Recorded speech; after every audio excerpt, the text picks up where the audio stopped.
ukir berjalan seiring dengan perkembangan seni-seni lain, terutamanya seni budi Islam. Ini kerana pada setiap bangunan dan binaan tersebut biasanya dihiasi dengan ukiran yang bertujuan untuk mengindahkan dan menampakkan keunggulan. Video kali ini akan memberi tumpuan kepada seni ukiran dalam Islam dan seni ukiran pengaruh Melayu. Seni ukir dikenali juga sebagai seni pahat. Merangkumi apa sahaja yang diukir atau dipahat sama ada di dinding, bangunan atau objek.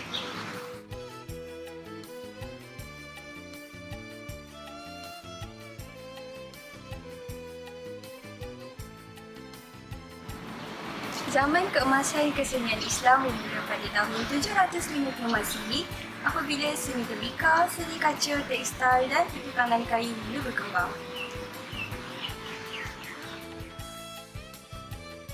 Seni ukir Islam terdiri dari pelbagai cabang seperti seni bina, seni khat dan seni lukis. Ada pendapat mengatakan seni khat dan seni ukir tidak berbeza kerana kemasyhuran seni khat atau kaligrafi juga merupakan hasil kemajuan seni ukirnya. Perkaitan lain antara seni ukir dan Islam dapat dilihat daripada motif ukiran yang berdasarkan pengamatan alam seperti akar, daun dan bunga. Ia selari dengan anjuran Islam yang menyuruh kita supaya untuk sentiasa menghayati alam ciptaan Tuhan. Seni ukiran ini juga dinamakan sebagai seni kerajinan dan telah lama wujud dalam masyarakat Melayu. Seni ukiran yang dipersembahkan sama juga dengan yang terdapat pada batu, tanah dan lain-lain bahan logam. Cuma yang membezakannya ialah cara dan teknik pengukiran sahaja. Hasil pertukangan yang halus dan konsep reka bentuk yang diilhamkan daripada elemen flora dan fauna merupakan faktor utama dalam penghasilan ukiran kayu. Kalau dulu ukiran kayu boleh dilihat sebagai penghias dan juga aksesori di sesebuah rumah tradisional Melayu, kini ia mula dikomersialkan tanpa meninggalkan elemen-elemen asal. Potensi ukiran kayu mula dipandang serius dan ia telah menjadi trend atau gaya pada masa kini, di mana ia mula dapat dilihat pada sebahagian sudut di dalam pembinaan sesebuah rumah yang berkonsepkan moden. Seni ukiran kayu terbahagi kepada dua, iaitu seni ukiran Melayu tradisi dalam bentuk kontemporari dan seni ukiran Melayu kontemporari. Seni ukiran Melayu tradisi dalam bentuk kontemporari adalah merujuk kepada apa yang telah diaplikasikan oleh pengukir sekarang, mengikut zaman dan kehendak semasa tanpa menghilangkan yang asal.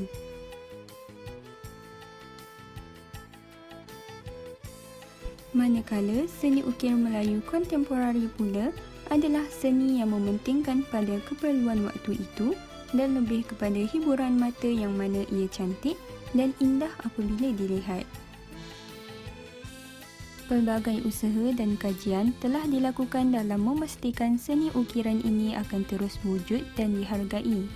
Peranan yang dilakukan oleh kraftangan negara dan beberapa institusi lain dianggap sebagai satu wadah baru dalam menjelmakan imej ukiran kayu di masa hadapan.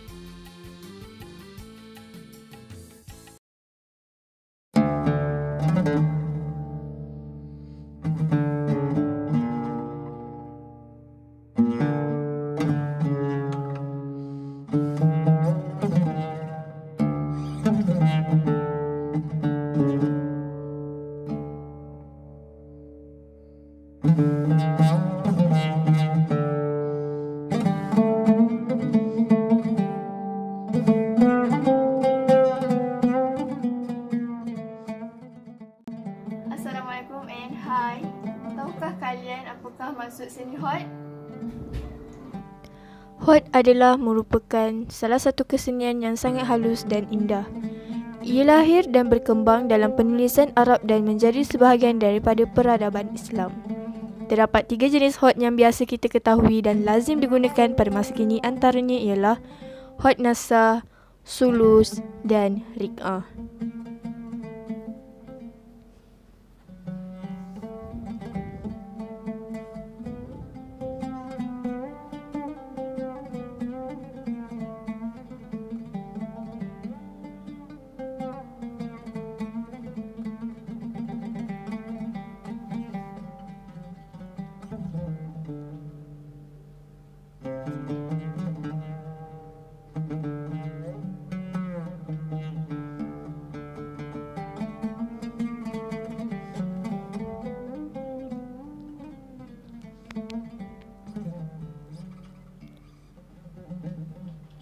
Hot Nasah berkembang daripada bentuk yang kaku kepada bentuk yang terkini sejak zaman Nabi Muhammad SAW.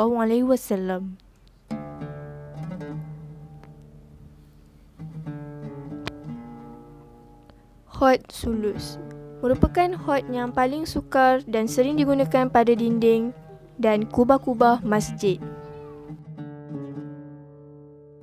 Hot Rik'ah direka cipta oleh orang Turki pada zaman Kerajaan Uthmaniyah. Diciptakan untuk menyeragamkan tulisan dalam semua urusan rasmi di kalangan kaki tangan kerajaan.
Muzik sering dikaitkan dengan sesuatu yang haram.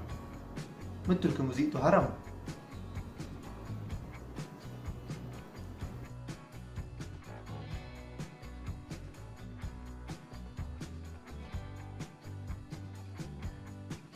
Sebenarnya Islam taklah menghalalkan muzik ni secara mutlak. Tapi Islam telah menggariskan beberapa panduan agar muzik tu tak menjadi haram. Islam tak melarang kita untuk nak berhibur, tapi Islam melarang kita berhibur secara berlebihan dan keterlaluan. Sebab apa? Sebab ia akan membawa kepada kelalaian. Jadi jom kita tengok ciri-ciri muzik yang dibenarkan dalam Islam. Jom.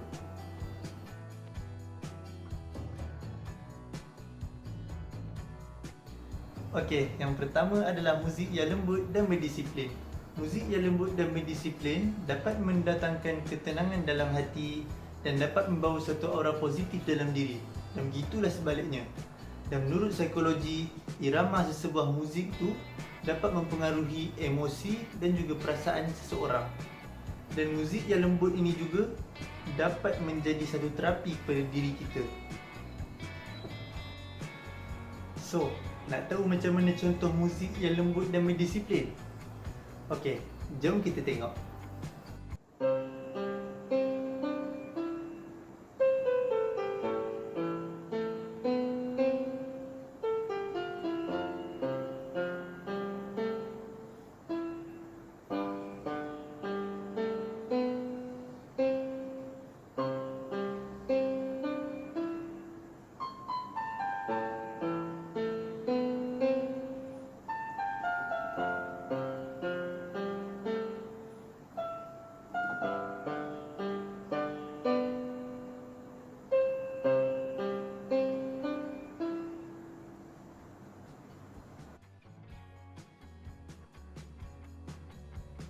Okey, yang kedua pula, dalam kita bermuzik, kita tidak boleh meninggalkan kewajipan kita sebagai hamba Allah Subhanahu Wa Taala.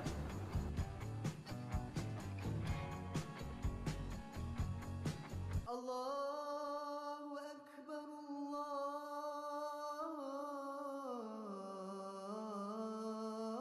Allahu Akbar, Allahu Akbar, Allahu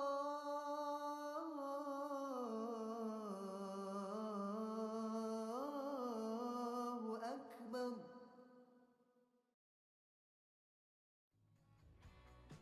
Okey, seterusnya jom kita tengok tempat-tempat yang dibenarkan Islam untuk bermuzik.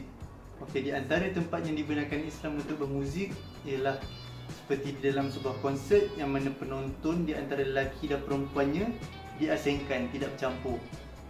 Okey, selain itu tempat yang dibenarkan Islam untuk bermuzik ialah seperti di majlis kenduri, majlis perayaan dan sebagainya. Dan Islam melarang untuk bermuzik di tempat-tempat seperti kelab malam, seperti pub dan juga disko.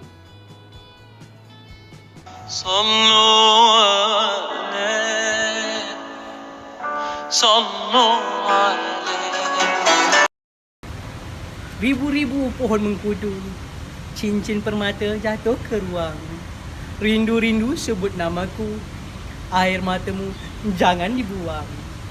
Seni bahasa merupakan aspek terpenting dalam kemahiran berbahasa. Ia juga merupakan lambang kepada sesuatu adun kerana ia adalah identiti kepada sebuah budaya.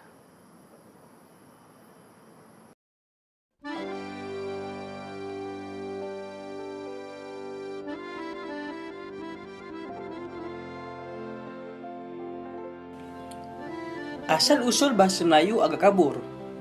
Hal ini disebabkan kurangnya bukti-bukti konkret tentang istilah Melayu pada zaman prasejarah.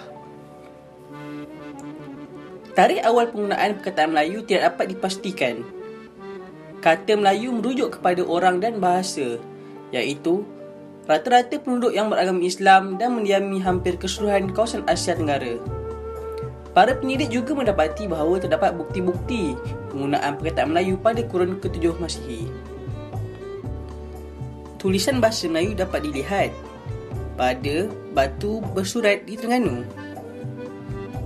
Tulisan Melayu juga dapat dilihat pada karya-karya manuskrip lama seperti Hikayat Hang Tuah, Salatus Salatin dan banyak lagi.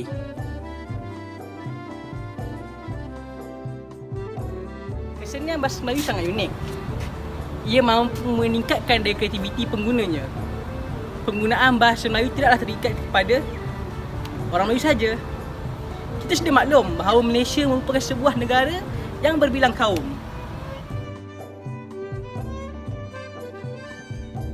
Meskipun pelbagai bangsa berhimpun di bawah naungan sebuah negara Malaysia, namun perbezaan itu tidak menjadi penghalang untuk perkembangan bahasa berlaku. Malah, rakyat Malaysia diajar untuk bertutur dalam bahasa kebangsaan, iaitu bahasa Melayu, di samping meraihkan pertuturan bahasa bangsa-bangsa lain. Kesenian bahasa juga dapat dilihat dalam perkembangan tamadun Islam, di mana ia merupakan tonggak kepada perkembangan dan kemajuan tamadun Islam. Kesenian bahasa dalam Islam dapat dilihat melalui mukjizat Al-Quran. Keindahan bahasa Al-Quran dapat disaksikan melalui bagaimana kisah Sayyidina Umar Al-Khattab yang tersentuh hatinya ketika mendengar adiknya membaca ayat-ayat suci Al-Quran. Keunggulan bahasa Al-Quran juga terbukti apabila Allah telah menjamin akan keistimewaannya tidak akan dapat diganggu-gugat oleh manusia. Ini kerana ciri-ciri ayatnya sungguh istimewa dan tidak mampu dicipta oleh manusia.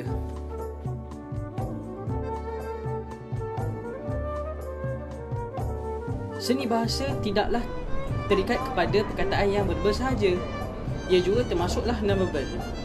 Ini kerana bahasa itu terdapat dalam pelbagai bentuk. Seni bahasa dapat dikategorikan kepada dua, iaitu seni bahasa berbunyi dan tidak berbunyi. Seni bahasa yang berbunyi adalah seperti puisi, gurindam, nyanyian, sajak dan berpantun serta banyak lagi.